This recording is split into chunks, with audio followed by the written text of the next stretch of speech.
ꯑꯩꯈꯣꯏ ꯉꯁꯤ ꯃꯤꯐꯝ ꯄ꯭ꯔꯦꯁ ꯀꯣꯟꯐꯔꯦꯟꯁ ꯃꯔꯨꯑꯣꯏꯅ ꯄꯥꯔꯇꯤꯒꯤ ꯅꯦꯁꯅꯦꯜ ꯀꯥꯎꯟꯁꯤꯜ ꯃꯤꯇꯤꯡ ꯑꯁꯤ ꯂꯥꯛꯏꯕ ꯅꯕꯦꯝꯕꯔꯒꯤ ꯇꯥꯔꯤꯛ 19, 19, 20 ꯅ꯭ꯌꯨ ꯗꯤꯜꯂꯤꯗ ꯐꯝꯒꯅꯤ꯫ ꯅꯦꯁꯅꯦꯜ ꯀꯥꯎꯟꯁꯤꯜ ꯃꯤꯐꯝ ꯑꯁꯤꯗ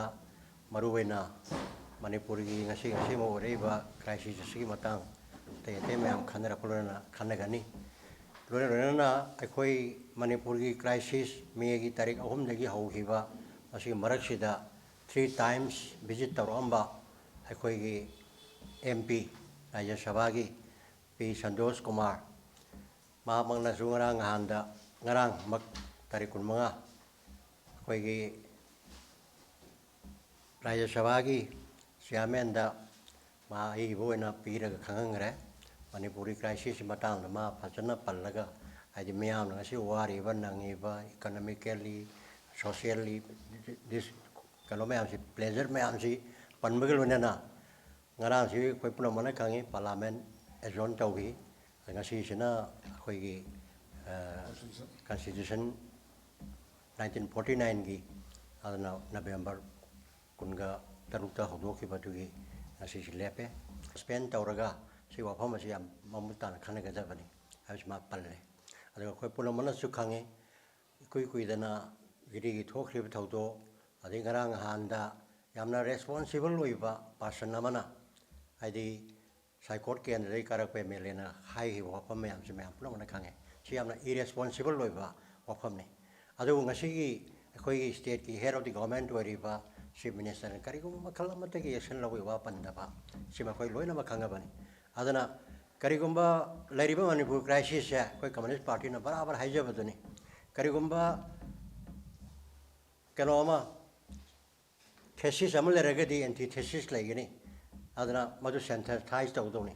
ꯐꯝꯃꯤꯟꯅꯗꯅ ꯇꯥꯟꯅꯗꯅ ꯇꯤꯟꯅꯗꯅ ꯀꯩ ꯂꯩꯒꯦꯗꯣ ꯄ꯭ꯔꯖꯥꯒꯤ ꯂꯥꯏꯐ ꯀꯟꯕ ꯄ꯭ꯔꯣꯄꯔꯇꯤ ꯀꯟꯕꯁꯦ ꯁꯔꯀꯥꯔꯒꯤ ꯃꯊꯧꯅꯤ ꯂꯣꯏꯅ ꯈꯪꯅꯔꯕ ꯉꯥꯛꯇꯅꯤ ꯍꯥꯏꯗꯅ ꯂꯥꯛꯑꯕꯅꯤ꯫ ꯑꯗꯨꯒ ꯑꯩꯈꯣꯏ ꯑꯣꯄꯣꯖꯤꯁꯟꯗ ꯂꯩꯕ ꯑꯩꯈꯣꯏꯗꯤ ꯁꯦꯌꯤꯡ ꯑꯦꯟꯠꯅꯦꯕ ꯍꯥꯏꯕ ꯂꯥꯎꯕ ꯇꯛꯁꯟꯕ ꯈꯛꯇꯅꯦꯕ꯫ ꯗꯨꯌꯤꯡ ꯑꯦꯟꯠ ꯂꯩꯕꯗꯤ ꯁꯔꯀꯥꯔꯅꯦꯕ ꯃꯔꯝꯗꯤ ꯃꯣꯏ ꯃꯈꯨꯠꯇ ꯂꯣꯏꯅꯃꯛ ꯂꯩꯔꯤꯕꯅꯦꯕ ꯁꯣꯔꯁ ꯄꯨꯝꯅꯃꯛ ꯂꯩꯄꯥꯛ ꯑꯁꯤꯒꯤ ꯋꯥꯌꯦꯜ ꯊꯧꯗꯥ ꯆꯠꯊꯅꯕ꯫ ꯃꯁꯤ ꯇꯧꯗꯗꯅ ꯂꯥꯛꯄ ꯇꯥꯡꯀꯛ ꯑꯁꯤꯗ ꯀꯝꯃꯨꯅꯤꯁꯠ ꯄꯥꯔꯇꯤꯅ ꯏꯀꯨꯏ ꯀꯨꯏꯗꯅ ꯇꯥꯔꯤꯛ 15ꯗ ꯑꯩꯈꯣꯏꯒꯤ ꯁ꯭ꯇꯦꯠ ꯀꯥꯎꯟꯁꯤꯜ ꯐꯝꯈꯤꯕꯅꯤ ꯍꯟꯗꯛꯀꯤ ꯃꯗꯨꯗ ꯑꯩꯈꯣꯏꯒꯤ ꯏꯟꯆꯥꯔꯖ ꯑꯣꯏꯅ ꯂꯥꯛꯑꯝꯕ ꯀꯣꯝꯔꯦꯠ ꯄꯜꯂꯕ ꯁꯦꯟꯒꯨꯞꯇꯅꯁꯨ ꯐꯖꯅ ꯑꯩꯈꯣꯏꯒꯤ ꯄꯥꯔꯇꯤꯗ ꯔꯤꯄꯣꯔꯠ ꯄꯤꯗꯨꯅ ꯂꯩꯔꯦ ꯄꯦꯄꯔ ꯀꯌꯥꯗ ꯍꯥꯞꯈ꯭ꯔꯦ꯫ ꯑꯩ ꯃꯔꯛꯁꯤꯗ ꯏꯔꯥꯡ ꯀꯜꯂꯤꯉꯩ ꯇꯥꯂꯛꯁꯤꯗ ꯑꯥꯔꯝ ꯐꯣꯔꯁꯦꯁ ꯁ꯭ꯄꯦꯁꯤꯌꯦꯜ ꯄꯥꯋꯔ ꯑꯦꯛ ꯗꯤꯁꯇꯔꯕ ꯑꯦꯔꯤꯌꯥ ꯂꯧꯊꯣꯛꯑꯒ ꯆꯂꯥꯏꯔꯛꯄꯁꯦ ꯑꯩꯈꯣꯏꯅ ꯍꯥꯏꯖꯔꯤꯕꯅ ꯃꯅꯤꯄꯨꯔꯁꯦ ꯆꯞ ꯆꯥꯅ ꯌꯨꯅꯤꯚꯔꯁꯤꯇꯤ ꯀꯌꯥ ꯂꯩꯔꯕ ꯇꯣꯉꯥꯟ ꯇꯣꯉꯥꯟꯕ ꯀꯣꯂꯦꯖ ꯌꯨꯅꯤꯚꯔꯁꯤꯇꯤ ꯂꯩꯔꯕ ꯁ꯭ꯀꯣꯂꯔ ꯀꯌꯥ ꯑꯦꯀꯥꯗꯦꯃꯤꯁꯤꯌꯥꯟ ꯀꯌꯥ ꯂꯩꯔꯕ ꯐꯖꯅ ꯗꯦꯚꯂꯞ ꯇꯧꯔ ꯄꯤꯔꯛꯑꯕꯅꯦꯕ꯫ ꯖꯪꯒꯜꯗ ꯆꯠꯀꯗꯕ ꯂꯣ ꯑꯥꯏꯟ ꯁꯥꯔꯝ ꯆꯠꯄ ꯃꯐꯝꯗ ꯊꯝꯒꯗꯕ ꯑꯥꯏꯟ ꯑꯗꯨ ꯌꯥꯔꯣꯏꯁꯦ ꯑꯩꯈꯣꯏ ꯀꯝꯃꯨꯅꯤꯁꯠ ꯄꯥꯔꯇꯤ ꯉꯟꯅ ꯑꯗꯨꯝ ꯍꯥꯏ ꯂꯥꯛꯄꯅꯤ꯫ ꯂꯣꯏꯅꯅ ꯉꯁꯤ ꯀ꯭ꯔꯥꯏꯁꯤꯁꯁꯦ ꯑꯩꯈꯣꯏꯅ ꯗꯤꯁꯇꯔꯕ ꯑꯦꯔꯤꯌꯥ ꯂꯧꯊꯣꯛꯑꯒ ꯑꯥꯔꯝ forces special power act ꯊꯝꯖꯤꯜꯂꯒ ꯀ꯭ꯔꯥꯏꯁꯤꯁꯁꯤ solution ꯄꯨꯔꯛꯑꯦꯕ꯫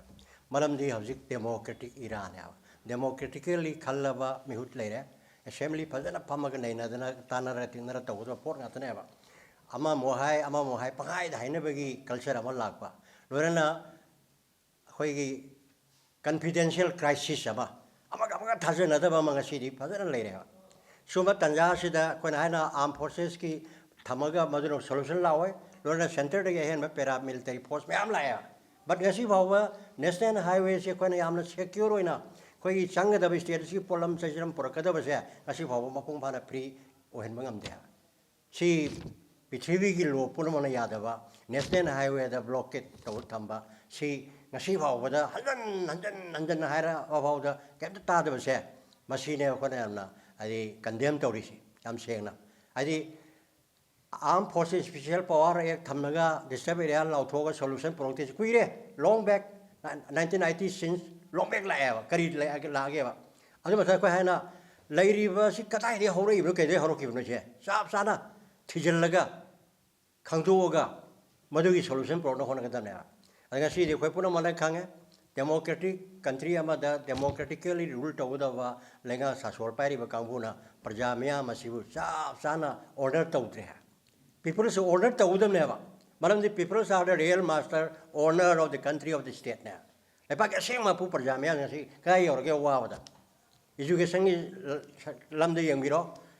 economic lamda yang biro in all respect of life we are suffering like anything ko wa ba ya ba wa re ba chi wa wa solution por ko wa ji hai da bi moi ma se ma ta du wa da ga tau na lai na bi ja ma se ma ko han da ki lai ba national council da ko kup na khan ga ni lo na adu ba jiri gi thau do ki ma tang da ngasi ngarang bu tai sab sa na moi kari action lo do ri ba combing operation do tai du ba ko hai na sab sa ba yam je na noi ba ko action na ma lo khat pom thui kana na lan ba kana na chum bai do madu gi leiriba sarkar ma khot loin la nei bani lo ko adu oda ain nung ji moina loin ma khot lei ngata ne ba nam han to wi lu sini praja meyam da nam na ha na ai ngak ama mo hai heng na mo hai han sida mo hai dran lai bia pana kui re ba solution ji zo por tre sang ba si prithvi gi itihas da han bo ram ning khale ko sigi koi manipur thengna ri ba crisis sigi continuity som lei bi si kari gi no sini ta adunani